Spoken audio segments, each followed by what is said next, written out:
ಶಾಸಕರ ಜೊತೆ ಸುರ್ಜೇವಾಲಾ ಅವರು ಸಾಲು ಸಾಲು ಸಭೆಯನ್ನು ಒಂದು ಕಡೆ ಹಮ್ಮಿಕೊಂಡಿದ್ದಾರೆ.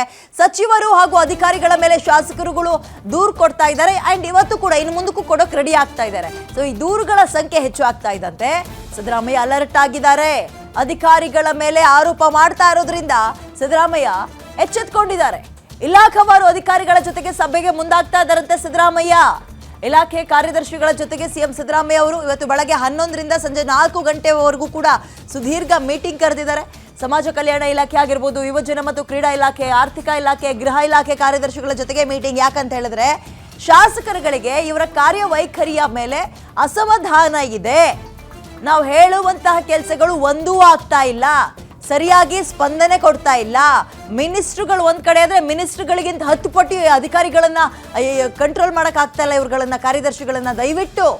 ದಯವಿಟ್ಟು ಇದನ್ನ ಸರಿಪಡಿಸ್ಲಿಲ್ಲ ಅಂದ್ರೆ ಇದು ಸರಿಯಾದ ದಾರಿಗೆ ಹೋಗಲ್ಲ ಅನ್ನುವಂತಹ ಎಚ್ಚರಿಕೆಯನ್ನ ಶಾಸಕರುಗಳು ಆಗಾಗ ಕೊಡ್ತಲೇ ಇದ್ರು. ಒಬ್ಬೊಬ್ಬರಂತೂ ಹೆಸರುಗಳನ್ನ, ಸಚಿವರುಗಳ ಹೆಸರುಗಳನ್ನ ಹೇಳಕ್ಕೂ ಕೂಡ ರೆಡಿ ಇದ್ರು. ಇವ್ರು ಕೇವಲ ಬರೀ ಕುತ್ಕೊಂಡು ಬೆಂಚ್ ಬಿಸಿ ಮಾಡಿ ಹೋಗ್ತಾ ಇದ್ದಾರೆ, ₹1 ಉಪಯೋಗ ಆಗ್ತಾ ಇಲ್ಲ ಸಚಿವರುಗಳಿಂದ ಅಂತ. ಮತ್ತು ಇನ್ನು ಏನಂದ್ರೆ ಕೆಲವೊಂದು ಇಲಾಖೆಗಳಲ್ಲಿ ನಮಗೆ ಗಣನೆಗೆ ತಗೊಳ್ಳಲ್ಲ. ಹೇಳ್ಕೊಳಕ್ ನೋಡಿದ್ರೆ ನಮ್ಮ ರಾಜ್ಯದಲ್ಲಿ ನಮ್ಮದೇ ಪಕ್ಷ ಅಧಿಕಾರದಲ್ಲಿದೆ. ಇದು ಬಹಳ ಮುಜುಗರ ತರುವಂತಹ ವಿಚಾರ. ಅಂಡ್ ಊರಲ್ಲಿ ಜನಕ್ಕೆ ತಲೆ ಎತ್ಕೊಂಡು ಓಡಾಡಕ್ಕಾಗ್ತಾ ಇಲ್ಲ, ಉತ್ತರ ಕೊಡೋಕ್ಕಾಗ್ತಾ ಇಲ್ಲ ನಮ್ಗಳಿಗೆ. ದಯವಿಟ್ಟು ಇದನ್ನ ಬೇಗ ಸರಿಪಡಿಸಬೇಕು ಅಂತ ಹಲವಾರು ಜನ MLAಗಳು ಕಂಪ್ಲೇಂಟ್ ಅನ್ನ ಮಾಡ್ತಾ ಇದ್ರು. ಇದ್ರ ಬೆನ್ನಲ್ಲೇ ಸುರ್ಜೇವಾಲಾ ಅವರು ಮೀಟಿಂಗ್ ಮಾಡ್ತಾ ಇದ್ದಾರೆ. ಮಗದೊಂದು ಕಡೆ ಸಿದ್ದರಾಮಯ್ಯ ಅವರು ಈಗ ಅಲರ್ಟ್ ಆದಂಗೆ ಕಾಣಿಸ್ತಾ ಇದೆ.